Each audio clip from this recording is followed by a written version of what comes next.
सत्सा जी परमपिता परमात्मा की जय, बंदी छोड़ सतगुरु रामपाल जी महाराज की जय। आज हम इस वीडियो में लेके आए हैं मोक्ष क्या है, मोक्ष और मुक्ति में क्या अंतर है वेदों के अनुसार। आज जानेंगे इस वीडियो में मोक्ष की प्राप्ति कैसे होती है।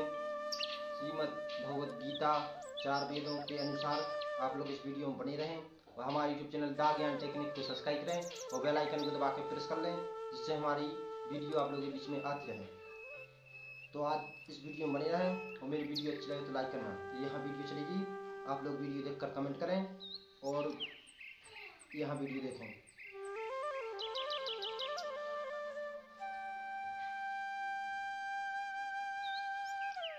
मोक्ष क्या है, इस बारे में हम वेदों के अनुसार यानी उपनिषदों के अनुसार विस्तार से इस वीडियो में जानेंगे। और कई प्रश्न हैं हमारे मन में, जैसे कि क्या मुक्ति और मोक्ष दोनों एक हैं या इनमें कोई अंतर है, मोक्ष की आवश्यकता क्यों है, क्यों हम मोक्ष को प्राप्त करें, क्या माया से मुक्ति मोक्ष है या कर्म बंधन से मुक्ति मोक्ष है। यह एक ऐसा विषय है जिसके बारे में लोग विस्तार से नहीं जानते हैं, इसलिए सरल शब्दों में और प्रमाणों के द्वारा विस्तार से जानेंगे। मोक्ष क्या है, इसे आसानी से समझने के लिए पहले दुख को समझना होगा, क्योंकि मोक्ष का आधार दुख और सुख है। संसार में सभी व्यक्ति दुखी हैं। जब हम लोग जन्म लिए तभी से जीवन में दुख प्रारंभ हो गया। कबीरदास जी इस विषय में लिखते हैं कि कबीरा जब हम पैदा हुए जग हंसे हम रोए। तुलसीदास जी ने श्री रामचरितमानस में लिखा कि जन्मत मरत दुसह दुख होई। हमारे जन्म से लेकर मरण तक हमें दुख घेरे हुए है। अगर ध्यान देकर सोचें तो व्यक्ति हर वक्त दुखी है, किसी न किसी कारण से। जन्म में दुख, बचपन में खिलौने नहीं मिलने पर दुख, मिल जाने पर थोड़ा सुख, किसी ने छीन लिया फिर दुख। बस यही बचपन का हाल पूरे जीवन चलता गया। इस बारे में गीता कहती है कि विषयों का चिंतन करने वाले मनुष्यों की उन विषयों में आसक्ति हो जाती है। आसक्ति से कामना यानी इच्छा उत्पन्न होती है, फिर कामना से क्रोध उत्पन्न होता है। गीता के इस श्लोक को कामना क्या है उस वीडियो में हमने विस्तार से बताया है। यहाँ पर हम संक्षेप में समझ लेते हैं कि हम जीवन भर इच्छाओं को पूरा करने में लगे रहे। अगर वह इच्छा पूरी हुई तो थोड़ा सुख और साथ में थोड़ा लोभ, किंतु अगर पूरी नहीं हुई तो दुख। अब यह प्रक्रिया जीवन भर जारी है। अतः हम पूरे जीवन दुख से घिरे हुए हैं और हर क्षण सुख की आशा किए हुए हैं। बृहदारण्यकोपनिषद ने कहा, हमारी सभी कामनाएं दूसरों के सुख के लिए नहीं अपितु अपने सुख के लिए होती हैं। तो हम दुखी हैं और सुख चाहते हैं, यानी दुख से मुक्त होना चाहते हैं और आनंद की अभिलाषा, सुख की अभिलाषा, शांति की अभिलाषा करते हैं। इस निष्कर्ष को आप समझे रहिए, क्योंकि यही आधार है मोक्ष का। इसके बाद मुक्ति क्या है इसे समझते हैं। किसी से छुटकारा पाने को मुक्ति कहते हैं। यह मुक्ति का शब्दाधिक अर्थ है, किंतु शास्त्रों ने दुख से छुटकारा पाने को मुक्ति कहा है। शास्त्रों के अनुसार मुक्ति 2 प्रकार की होती है। पहला अनित्य या क्षणिक दुख निवृत्ति और दूसरा है नित्य या आत्यंतिक दुख निवृत्ति। अब सर्वप्रथम पहले को समझ लेते हैं। अनित्य या क्षणिक दुख निवृत्ति में कुछ देर के लिए दुख जाता है, जैसे जब मनुष्य सो जाता है या ध्यान की अवस्था में होता है तब उसे किसी प्रकार का दुख नहीं होता, किंतु जब ध्यान खोलता है, जागृत अवस्था में आता है, तब काम क्रोध लोभ आदि दुखों से पुनः घिर जाता है।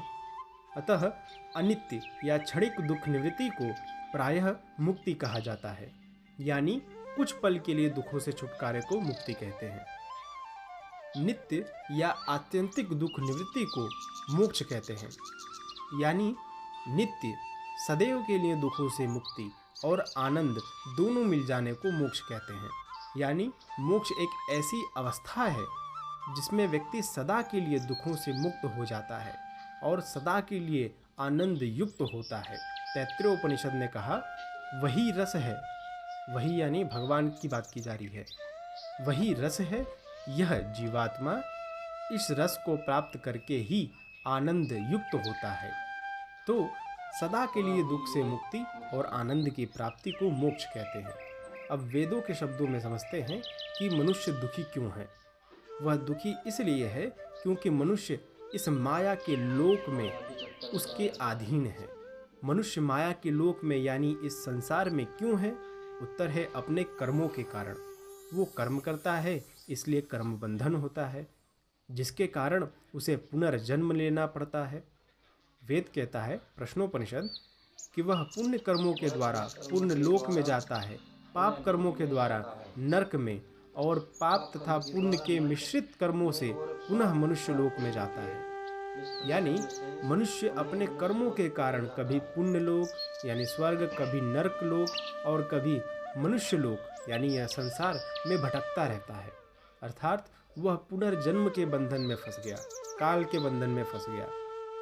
दूसरे शब्दों में श्वेताश्वतरो उपनिषद ने कहा कि जीवात्मा इस जगत के विषयों का भोक्ता बना रहने के कारण प्रकृति यानी माया के अधीन असमर्थ हो इसमें बंध जाता है, और उस परमेश्वर को जानकर, यहाँ जानकर का मतलब कि पूर्ण रूप से भगवान को वही जानता है जो उन्हें प्राप्त किया हो, तो परमेश्वर को प्राप्त करके सब प्रकार के बंधनों से मुक्त हो जाता है।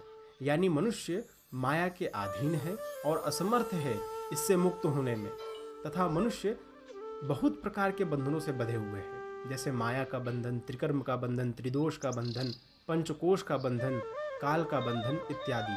तो इन बंधनों से मुक्ति का नाम मोक्ष है। यह वेदों के शब्दों में हमने समझा। अस्तु, अब तक हम समझ चुके हैं कि कर्म ही मूल कारण है। यदि मनुष्य सभी कर्मों से छुटकारा पा लेता है तो उसे मोक्ष मिल जाए, लेकिन कर्म करने वाले मनुष्य माया के 3 गुण, त्रिगुण जिसे कहते हैं, उसके अधीन है, सात्विक कर्म, राजस कर्म और तमस कर्म।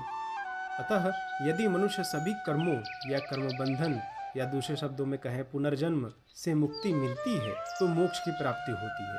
अब इस बात को कुछ स्थानों पर बहुत संक्षेप में कहते हैं कि जो माया से मुक्त हो गया उसने मोक्ष प्राप्त कर लिया, क्योंकि मनुष्य के कर्म का कारण माया के 3 गुण हैं, इसलिए दोनों तरह की बातें सही हैं।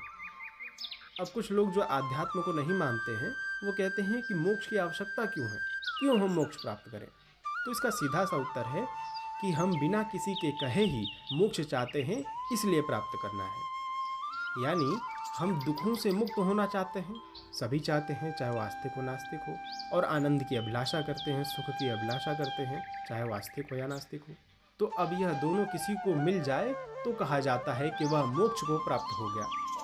तो कोई भी व्यक्ति दुख नहीं चाहता, सभी आस्तिक नास्तिक आनंद ही चाहते हैं, इसलिए ऐसा कहना उचित ही है कि सब मोक्ष चाहते हैं। ध्यान रहे, मोक्ष एक अवस्था है जिसके लिए किसी तरह के शरीर त्याग की जरूरत नहीं है।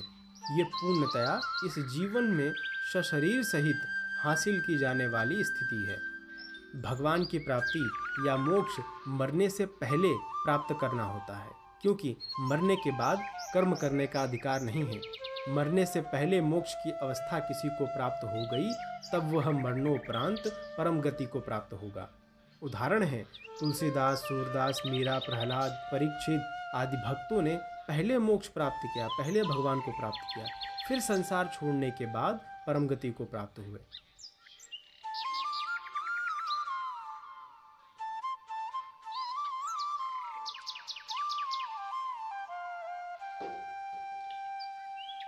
सर जी राम राम। अभी आप लोगों ने हमारी वीडियो देखी, मोक्ष की प्राप्ति कैसे मिलती है, मोक्ष क्या है, आप लोगों ने वीडियो देखी। आप लोगों को कैसी लगी आप लोग कमेंट करके बताएं, और हमारे यूट्यूब चैनल दाग ज्ञान टेक्निक को सब्सक्राइब करें और बेल आइकन को दबा के प्रेस कर दें, जिससे हमारी वीडियो आप लोगों को बीच में आती रहे। राम राम।